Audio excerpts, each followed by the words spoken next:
Itinuturing na mangrove haven of the Philippines ang probinsya ng Quezon. Sa Infanta matatagpuan ang 18% ng kabuoang mangrove forest sa probinsya. Isa sa mga importanteng ecosystem sa ating kalikasan ay yung mga mangrove areas. Kasi bukod sa ito yung pananggalang natin pagdating sa mga bagyo, sa mga mangroves din namumuhay or lumalaki yung mga isda. Nursery siya ng mga maliliit na isda. Dito sa Infanta Quezon, sobrang importante ng mga mangrove sa kanila. Kaya dito sa Mangroves View Adventure Park, talagang nagtatanim sila ng dagdag na bakawan. So dito makikita ninyo marami silang tinanim na hindi lang mga nipa pero pati na rin mga bakawan. Tapos dahil very healthy yung ecosystem dito, lulusong tayo ngayon dito sa kanilang brackish water kung tawagin. Marami daw kasing makukuhang isda dito. Yan! Anong klaseng isda makukuha dito, kuya? Bangus po. Bangus! Para makahuli ng bangus, kailangan munang ilatag ang lambat paikot sa bakawan. So yung tubig dito, yung tinatawag na brackish water. Yung brackish water, ito yung magkahalong tubig tabang at saka tubig alat. Usually sa mga brackish water, marami kang makukuha dun na mga alimango, mga shellfish. Dito, meron ding bangus, samaral at saka mga alimango. Yung ilalim niya parang putek na lumulubog yung paa mo. Banda rito naman may kahoy na dito. Ano po? Banda dito po. May kahoy. Lalapit po ako sa inyo. O dito mababaw na naman. Ang babaw lang ng tubig pero merong bangus dito. Talaga? Nakakaloka. Gano'n ba kahaba tong lambat na to? Haba po. Paano po ito may stick? Wala po naman yan. Ano nga yan na? Ang alin? Naglongos po. Saan? Nakita mo? Baka nakalabas na sila. Nakita nila tayo. Huli na dun, oh. May kumakagalaw na. Ay! May tumalon!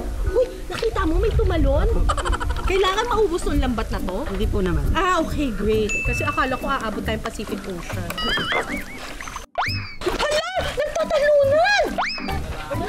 Hay! Ano? Hindi ko gets. Bakit sila tumatalon? Kulong na sila. Bubugaw po sila. Okay na. Hala! Nakita mo yun? Nagtalunan! Pag maingay ata tayo, nabubulabog sila. Saka pagka may gumagalaw po sa tubig. Ganon? Ha? Parang may bulabog. Tamo! Tamo! Sisigaw pa ako para mabulabog. Ganon. Wow! Wang. Para mas maraming mahuli, kailangan daw hampasin ang tubig gamit ang kawayan para mabulabog ang bangus. So ako taga-bulabog. Wow!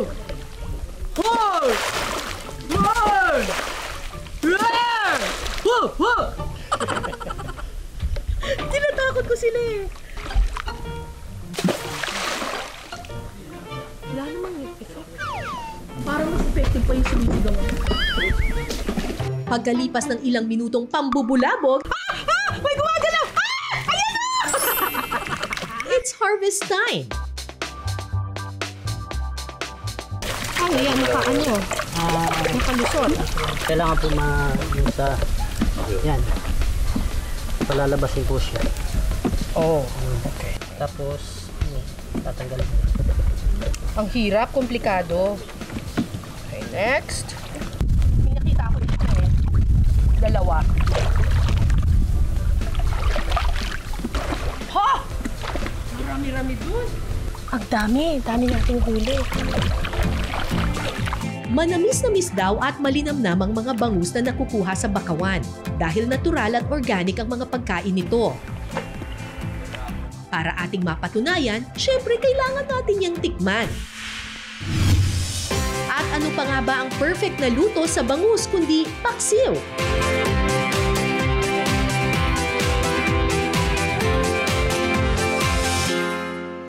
Papakita ko naman ang pagluluto ng paksiw na bangus.